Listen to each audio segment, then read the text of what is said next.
Matahari pagi menyinari desa Sukadamai. Burung berkicau riang, udara segar, dan desa terasa damai seperti biasa. Tapi Rizky tahu, ketenangan itu hanya ilusi. Ia duduk di beranda rumah Ki Suryo. Tangannya masih memancarkan cahaya redup dari simbol penjaga jiwa. Tubuhnya lelah, tapi pikirannya tetap waspada. Luna duduk di sampingnya. Matanya sudah kembali normal, tapi ia terlihat murung. "Aku bisa merasakan sesuatu," bisiknya pelan. Dia masih ada, tapi tidak utuh. Rizky menatapnya serius. Duk hitam pecah saat aku menusuknya dengan pedang cahaya. Tapi bagian dari dirinya entah kemana. Ki Suryo datang sambil membawa secangkir teh hangat. Ia menyerahkan teh itu pada Rizky. Lalu duduk di kursi kayu tua. "Ada yang perlu kalian berdua tahu," katanya perlahan. Entitas seperti Duk Hitam tidak bisa mati begitu saja. Mereka bisa pecah. Dan setiap pecahan itu memiliki kekuatan sendiri. Dan mereka mencari tubuh baru untuk bersatu kembali. Rizky mengernyit. Jadi, dia sedang mencari wadah? Ki Suryo mengangguk. Ya. Dan selama ia bisa mengumpulkan cukup banyak potongan jiwanya dalam satu tubuh, ia akan bangkit lagi. Lebih kuat dari sebelumnya. Di hutan belakang desa, pagi itu, seorang anak kecil bernama Andra pergi ke hutan belakang desa untuk mencari kayu bakar. Anak itu berusia sekitar 10 tahun, cerdas dan lincah. Tapi hari ini, ada yang aneh dengannya. Saat melewati batu besar tempat Pak Joko biasa melakukan ritual, Andra mendengar suara bisikan, "Datanglah. Dekatkan dirimu." Andra berhenti. Matanya mulai berubah warna, menjadi merah samar. "Kamu cantik. Kamu sempurna." Bisik suara itu lagi. Andra menjatuhkan kayu bakarnya.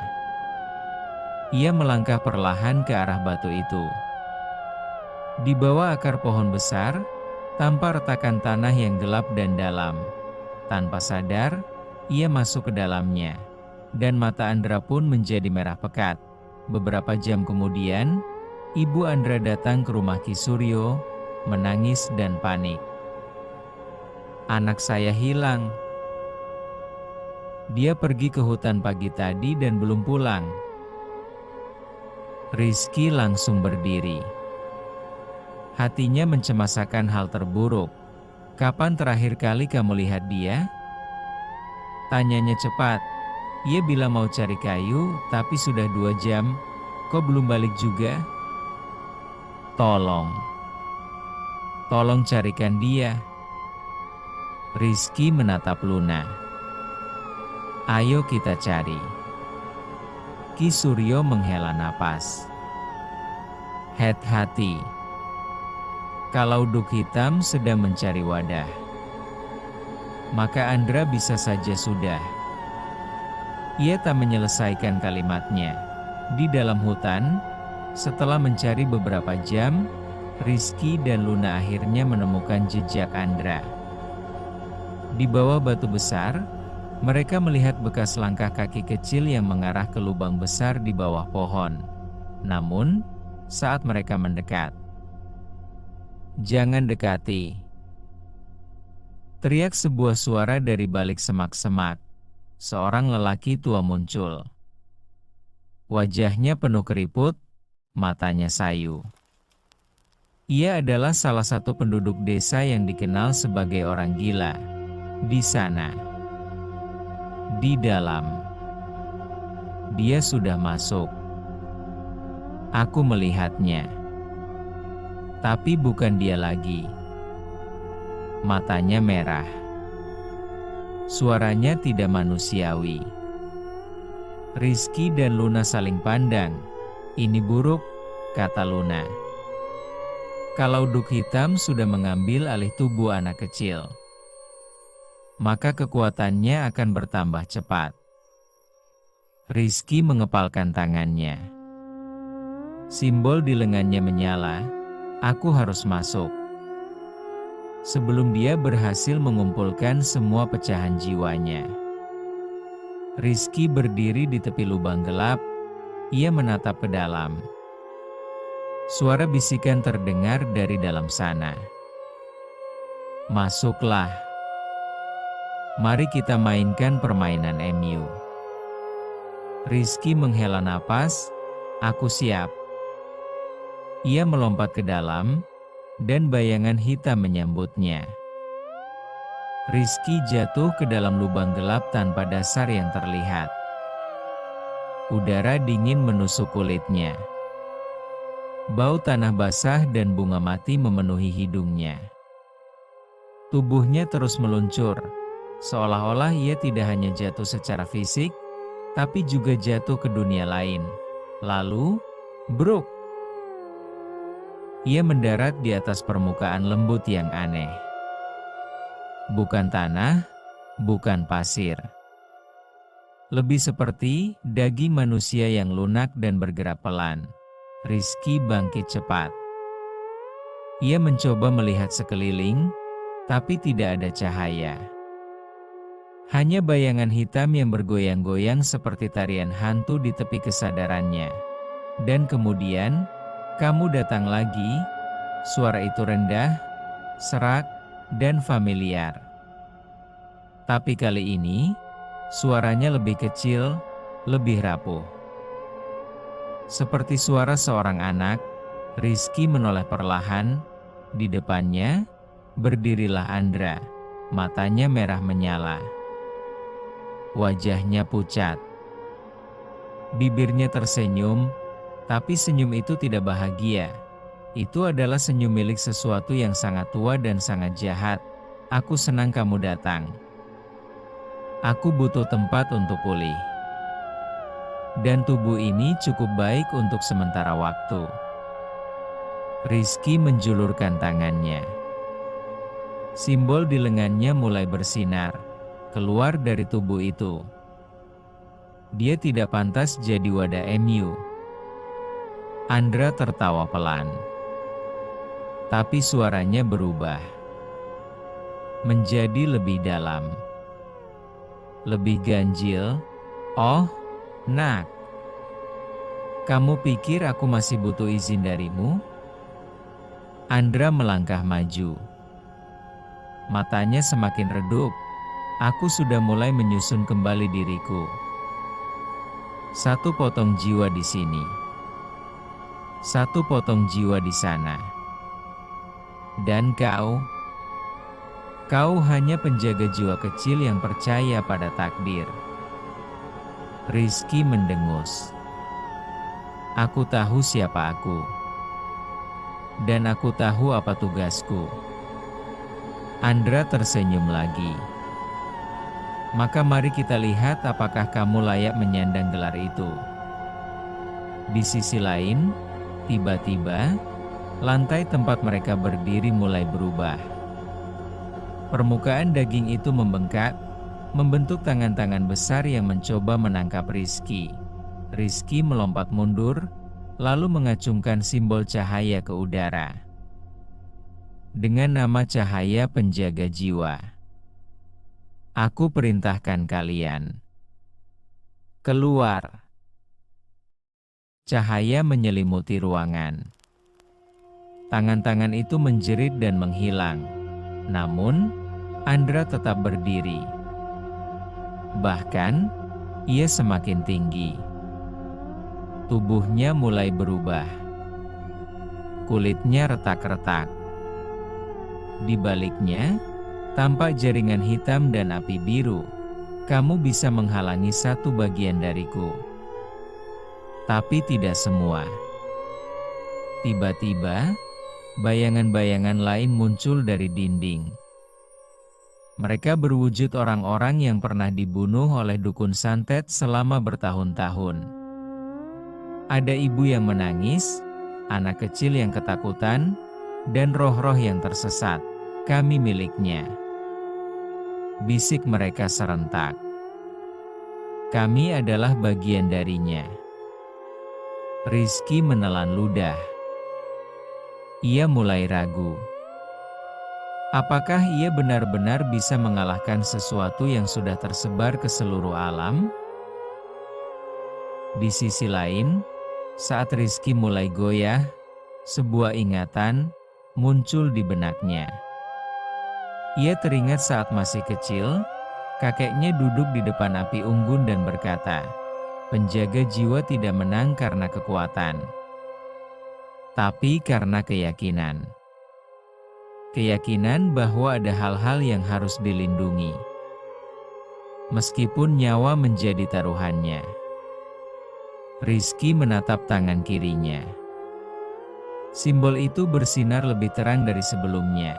Ia menatap Andra, atau lebih tepatnya, bagian dari duk hitam yang bersembunyi di dalam tubuh itu. Aku tidak peduli berapa banyak potongan dirimu yang telah kumpul. Aku akan hancurkan setiap bagian itu, sampai tidak ada yang tersisa. Andra menatapnya dengan mata merah menyala. Kita lihat saja. Sampai akhir. Lalu ia menyerang. Rizky pun bersiap. Pertarungan terakhir dimulai. Di sisi lain, ruang bawah tanah itu berubah. Dindingnya bergerak seperti daging hidup. Bayangan-bayangan roh jahat melayang-layang di udara. Di tengah ruangan besar yang gelap, Andra berdiri dengan mata menyala-nyala. Tubuhnya mulai berubah menjadi wujud yang bukan manusia lagi. Kamu pikir kamu bisa menghancurkanku? Bisik suara duk hitam dari dalam tubuh Andra. Aku adalah ketakutan yang tak pernah mati. Aku adalah rasa sakit yang tidak pernah hilang. Rizky mengepalkan tangannya. Simbol penjaga jiwa di lengannya bersinar terang, membuat bayangan hitam di sekelilingnya menipis. Aku tahu siapa kamu. Dan aku juga tahu. Aku tidak bisa mengalahkanmu hanya dengan kekuatan. Andra tersenyum, tapi senyum itu tidak bahagia. Itu adalah senyum kemenangan. Kalau begitu, apa yang akan kamu lakukan? Rizky melangkah maju. Napasnya tenang, tapi hatinya berdebar keras. Aku akan melakukan apa yang dilakukan kakekku. Aku akan menutup gerbang ini selamanya. Andra mendengus.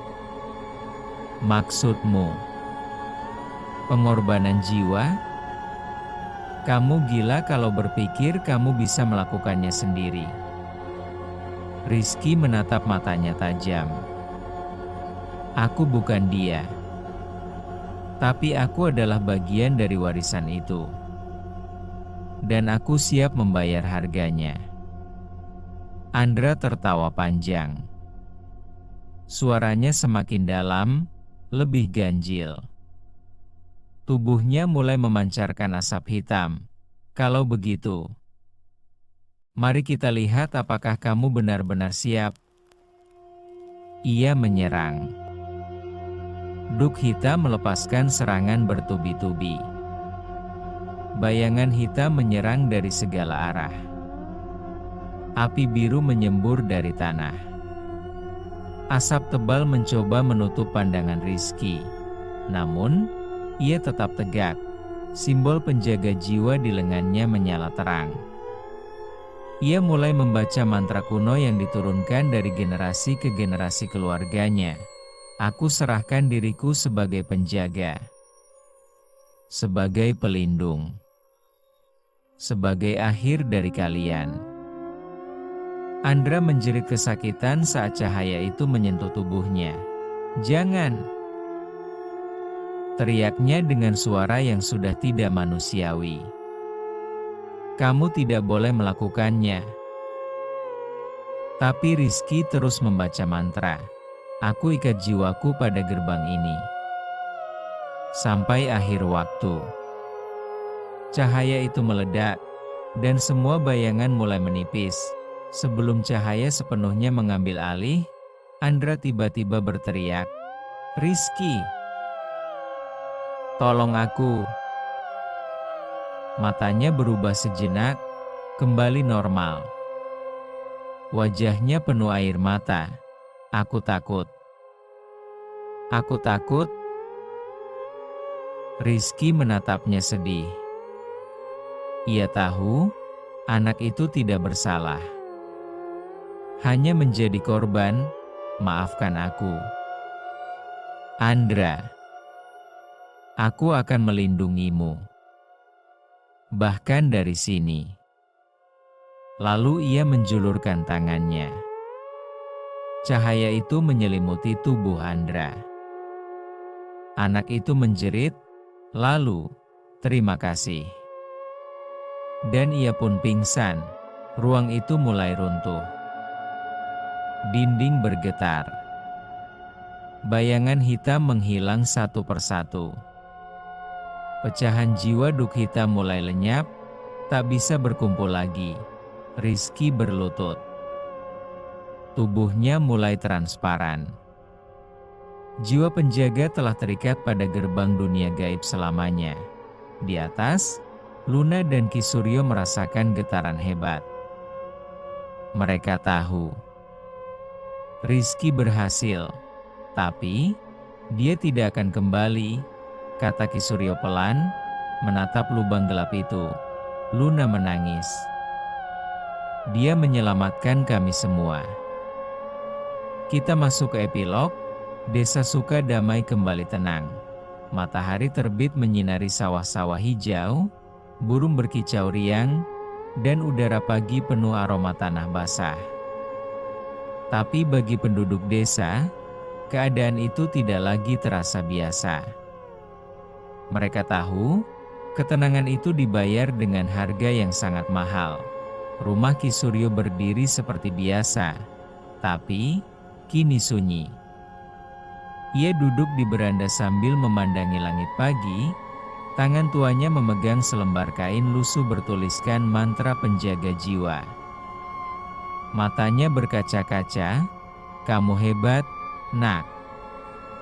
Kamu telah menyelesaikan warisan keluarga kita." Di dalam rumah, Luna membantu merawat Andra. Anak itu masih lemah, tapi tubuhnya sudah bebas dari pengaruh Duk Hitam. Ia sering bermimpi buruk, tapi setiap kali itu terjadi, Luna selalu ada untuk menenangkannya. Suatu malam, saat bulan purnama menyembul dari balik awan, Andra bangun mendadak. "Aku mimpi tentang dia," bisiknya pelan. "Rizky." Dia tersenyum padaku. Luna menatap matanya. Ia bisa melihat sesuatu yang aneh. Di sudut mata Andra, sekilas bayangan cahaya menyala, simbol penjaga jiwa. Dia meninggalkan sesuatu dalam dirimu. Gumam Luna. Di sisi lain di dunia gaib, di balik tirai dunia nyata, di antara celah dimensi gelap dan cahaya, sebuah bayangan bercahaya berdiri sendirian. Wujudnya samar, tapi aura ketenangan menyelimutinya. Rizky, ia berdiri di depan gerbang raksasa yang mulai tertutup perlahan. Pecahan jiwa Duk Hitam terkurung di dalamnya, tak bisa berkumpul lagi. Seorang roh tua muncul di hadapannya, wujud dari kakeknya. "Kamu berhasil, Nak. Kamu menjaga janji keluarga kita." Rizky tersenyum. "Aku hanya melakukan apa yang harus dilakukan." Kakeknya mengangguk. "Tapi kamu tidak sendiri. Jiwa MU tetap hidup dalam darah keturunan. Dan suatu hari, penjaga jiwa baru akan lahir. Rizky menatap gerbang itu. Dan sampai saat itu tiba, aku akan tetap di sini. Beberapa bulan berlalu, di tengah hutan belakang desa, tepat di lokasi lubang gelap tempat Rizky hilang, sebuah batu kecil berdiri. Di atasnya tertulis satu kalimat, "Di sini, seorang penjaga jiwa menjaga kita dari bayangan kematian." Setiap malam, batu itu bersinar redup, dan kadang-kadang, angin membawa suara pelan, "Jangan takut. Aku masih di sini." Dan cerita pun tamat. Terima kasih kepada teman-teman semua yang sudah menonton dan menyimak juga mendengarkan cerita ini. Wabillahi taufiq wal hidayah. Wassalamualaikum warahmatullahi wabarakatuh.